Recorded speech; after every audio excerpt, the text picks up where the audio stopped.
Welcome back to the Energized Lifestyle Podcast, the show where we explore how small lifestyle changes can make a big difference in your health, longevity, and quality of life as you age. I'm your host, Shayna Lee, and in today's episode, we're talking about how to sleep smart.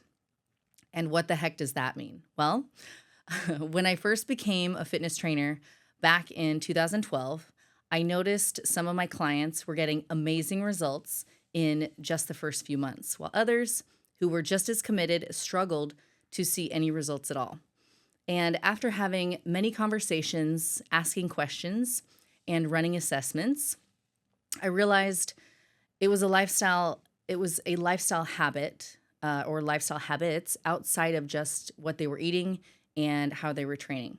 Now, I work with mostly weight loss and body recomposition clients, but these 5 pillars I'm going to share with you will help you regardless of your health and fitness goal, whether it be weight loss, more energy, better overall health, athletic performance, and just being a high performer in life in general.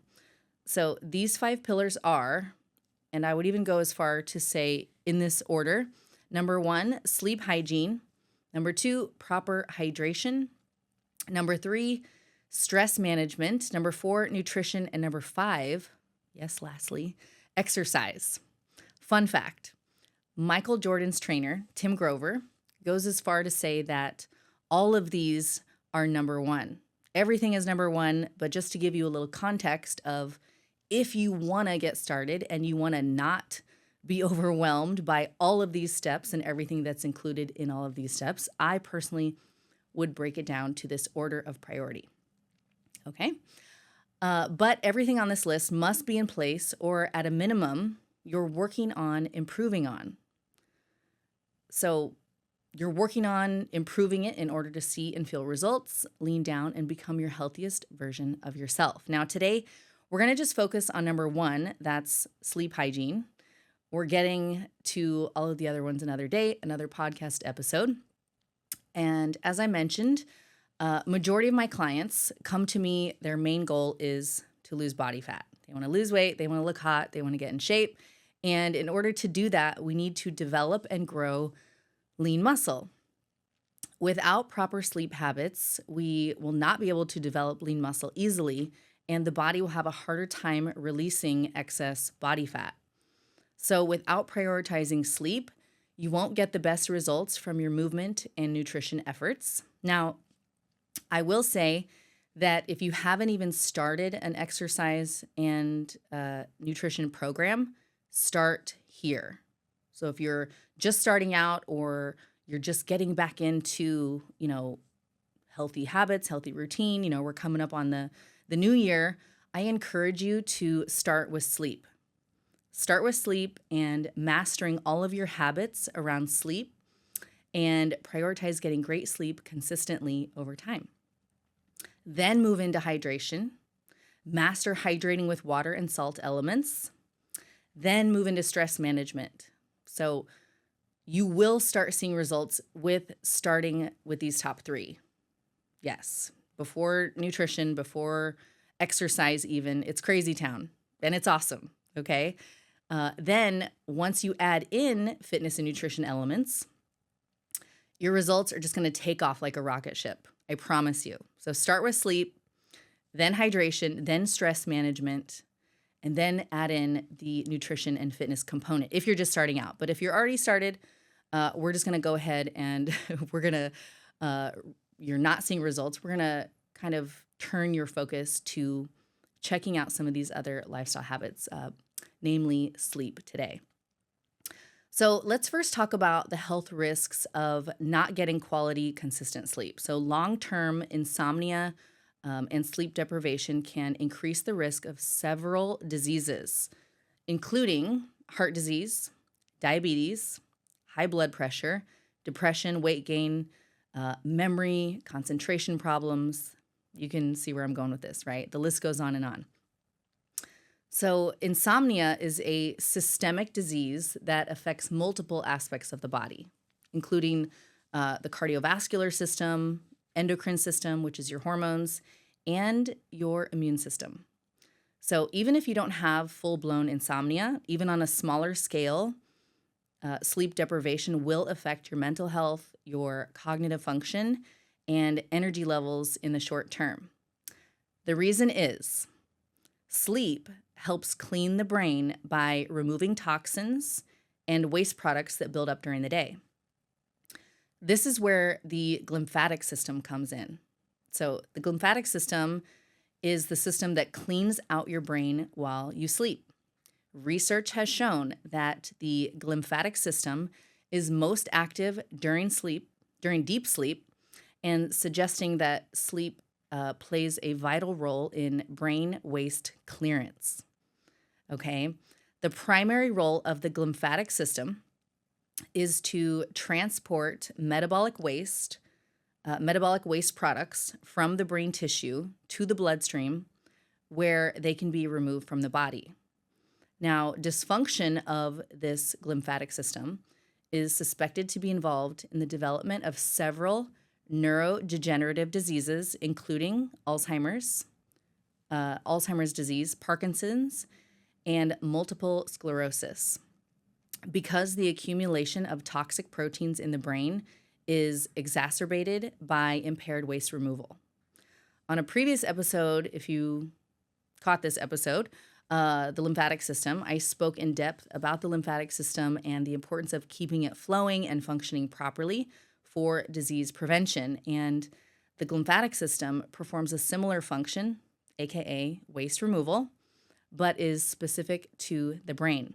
So our brain can only get fully cleaned out while we sleep. I think sometimes we think, myself included, that these basic things are not as important because when we go maybe a couple days or a few weeks with not getting solid sleep, or we just put it off as well, I'll get to it one of these days, that because it doesn't kill us immediately, that we think we can just get away with it. And over a lifetime, they become habits and routines, and then they begin to catch up with us. Because we can pretty much function and do everything that we need to do without really taking our health seriously until something disrupts our way of life, such as illness. So the point I'm trying to make here is let's not wait to make a change until you're going along just fine, and then all of a sudden somewhere internally your system just explodes with this very serious health issue where you're forced to change or die. I know that's a little bit morbid, but it's unfortunately a surprisingly common story. And on that note, I want to flip it here and talk about the positive benefits. So the health value and benefits of prioritizing quality, consistent sleep. And this is not a thorough list, but this is kind of just like my top, 5 or 6. Weight loss. Okay, this is, a hot topic. I talk to a lot of people about this on the daily. Getting quality sleep aids in body fat loss by regulating hormones like cortisol and insulin, which play key roles in metabolism and fat storage. You'll have sharper brain or mental clarity. So this can improve feelings of depression and anxiety. You'll be in a better mood, not cranky. You'll be nicer when you get better quality sleep consistently, and everyone benefits from being a little nicer. You're getting quality sleep boosts your immune system. So during sleep, your body produces these cytokines, which are proteins that help fight infection and inflammation. And as you may know, inflammation is nicknamed the silent killer and the root cause of many, if not all, disease. So you definitely want to get that good, consistent sleep so your body is continually pumping out those cytokines. Healthy heart while you sleep. Your blood pressure goes down, giving your heart and blood vessels rest. The less you sleep, the less sleep you get, the longer your blood pressure stays up during a 24-hour cycle. And high blood pressure can lead to heart disease, stroke, kidney problems, metabolic syndrome, aneurysm, the list goes on. So you see, there are tons of benefits to getting consistent quality sleep simply to maintain quality of life as we age, which is what this podcast is all about. So Remember, prioritizing sleep is free, it's simple, and you can start doing it today no matter who you are or where you are. Well, I guess where you are depends. If you're at work, you might not want to take a nap in the middle of the day, but my point is that you can start doing it now, right? Strong sleep hygiene means having both a bedroom environment and daily routines that promote consistent, uninterrupted sleep. So, combining your habits with an environment, okay, of your, what is it called? Like the term I always use is like your sleep sanctuary, right? So now I want to get into the five main components of sleep hygiene and what that looks like. So habits plus environment, okay, creating that sleep sanctuary. The first one might surprise you a little bit. Getting more sunlight during the day. Your body creates a hormone called melatonin. Melatonin is critical to helping you sleep. Because your body starts producing melatonin when it's dark, you usually start to feel sleepy about 1 to 2 hours after the sun sets, which is one of the reasons our bodies naturally stay up later in the summer. Research indicates that an hour of natural light in the morning will help you sleep better. Sunshine regulates your circadian rhythm by telling your body when to increase and decrease your melatonin levels. So the more daylight exposure you can get, the better your body will produce melatonin when it's time to go to sleep. Number 2, caffeine cutoff time. Now this one is almost insidious. It might go unnoticed for a long time, and it's kind of a slow creeper. Until I started personally, specifically paying attention to this, I was having sleep issues all of the time. Insomnia, I would wake up restless, couldn't fall asleep, etc., etc. So you have to create a caffeine window with a definite cutoff time. For me personally, I made this no later than 2 p.m. for my second dose of caffeine. Interesting fact here. There was a sleep study done where participants consumed coffee at 0 hours before bed, so literally right before they went to bed, 3 hours before bed, and 6 hours before bed. The results from that study demonstrated that a moderate dose of caffeine at bedtime, 3 hours prior to sleep, or even 6 hours prior to sleep, each had significant effects on sleep disturbance. Of course, where they drank the caffeine right before sleep definitely affected their sleep as well. So if you're someone who is struggling to fall asleep at night or stay asleep, take a look at things you might be eating or drinking that have caffeine. Some examples of food items that have caffeine or chocolate flavored foods like tea, guarana, which is a fruit, coffee, of course, and if you're extra sensitive, even decaf has a tiny little bit of caffeine in it. Cocoa, energy drinks, and even some chewing gum has caffeine. So be sure to take a look at those types of products. I actually had a client, this just made me think of this story. I had a client a couple years ago. I had been working with her for about 6 or 7 months. And she was like rock solid. She was doing everything on point, and she was having a lot of sleep problems, and we couldn't quite like nail down a routine. She was a nurse. She worked night shift a couple nights a week, so that kind of threw off her circadian rhythm. But she was having a huge cup of coffee at like 9 p.m. And because she was a nurse that worked night shift occasionally, this was kind of part of her routine. And like 7 months in, we finally got to the bottom of it. And she was like, I don't know why, she had never mentioned it to me. So I couldn't even coach her on helping her to change this habit. And she's like, well, I think it was maybe it was regular coffee or maybe it was decaf. I think it was decaf actually. But she was having like a huge cup of decaf coffee. And, the caffeine, she was just very highly sensitive to it, and she just couldn't go to sleep. She was just having these issues seemingly randomly, with not being able to fall asleep or stay asleep at night. So definitely take a look at any products, food items, or drinks that you're drinking that could contain caffeine. And just be sure to cut those off at your designated caffeine cutoff time. Number 3 is black out your room. So, blacking out your room benefits your sleep cycle by creating a dark environment that helps regulate your body's production of melatonin, the hormone responsible for signaling to your body that it's time to sleep. Darkness triggers melatonin production and release, promoting deeper, more restorative sleep, while exposure to light, especially blue light from screens, can interfere with this process and disrupt your circadian rhythm. So, I want to read to you an excerpt from this book titled Sleep Smarter by Sean Stevenson. Such a great book, very detailed. He goes into a ton of science on sleeping smarter.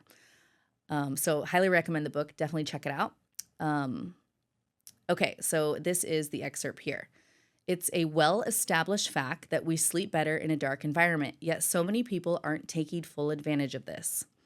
Having light sources of any type in your bedroom can disrupt your sleep patterns. And even using an eye mask is not going to be 100% effective for most people. Did you know that your skin actually has receptors that can pick up light? These receptors are similar to those found in your retina, so your skin can literally see. Researchers at Brown University discovered that skin cells also make ropin, this light-sensitive chemical found in the retina. If there's a light in your bedroom, your body is picking it up and sending messages to your brain and organs that can interfere with your sleep. One study at Cornell University conducted an experiment. The researchers put a fiber optic cable behind the knee of a test subject and illuminated a patch of skin that was no bigger than the size of a quarter. Even though the subject slept in what was otherwise complete darkness, that small amount of light was enough to affect the subject, body temperature, and melatonin secretion. Let me read that again. Hold on. Even though the subject slept in what was otherwise complete darkness, that small amount of light was enough to affect the subject's body temperature and melatonin secretion. This reiterates the point that it's not just about covering your eyes, it's about creating a sleep environment that helps bring about the best sleep possible. End of excerpt. Okay, so that is really interesting, you guys. Like when I read that, I thought, oh my gosh, like I have to totally redo my whole bedroom because, I'll fall asleep with the TV on, or my husband will fall asleep with the TV on and I put an eye mask on, but the light is still reaching my skin, and we're working on that, him and I. But if there's any light from like your phone or a digital clock or light coming in through the window, it's really important to really just seal the room and keep as much light out as possible, and your sleep quality will definitely improve. Number 4, screen time curfew. So having a screen time curfew is crucial for your sleep routine because the blue light emitted by screens, as I mentioned earlier, interferes with the production of melatonin, the hormone that helps regulate your sleep-wake cycle. So when you use devices like phones, tablets, or computers close to bedtime, it tricks your brain into thinking it's still daytime, making it harder to fall asleep and reducing the quality of your rest. So by setting a screen time curfew, ideally an hour or more before bed, you give your body the chance to naturally wind down and prepare for sleep, improving both the quality and quantity of your rest. Next up is keep cool. The temperature of your sleep sanctuary plays a key role in achieving quality sleep because your body's internal temperature naturally drops as you fall asleep, signaling that it's time to rest. Research has shown that a cooler room, typically between 60 to 68 degrees Fahrenheit, helps facilitate this process by encouraging the body's thermoregulation, leading to deeper, more restorative sleep. If the room is too warm or too cold, it can disrupt your sleep cycle, causing restlessness or frequent awakenings. So maintaining an optimal sleep temperature helps you enter the deeper stages of sleep, including REM sleep, where your body and mind rejuvenate, enhancing the overall sleep quality and energy levels so you can wake up feeling totally refreshed. Okay, so there you have it. The 5 ways to help yourself sleep smart so you can elevate your sleep game, your health, and your life. If you enjoyed today's episode on the Energized Lifestyle Podcast, please like it and share it with a friend. And of course, subscribe so you don't miss a show, as we have a new episode dropping every week. Thank you guys for tuning in, and I'll see you next time. Bye.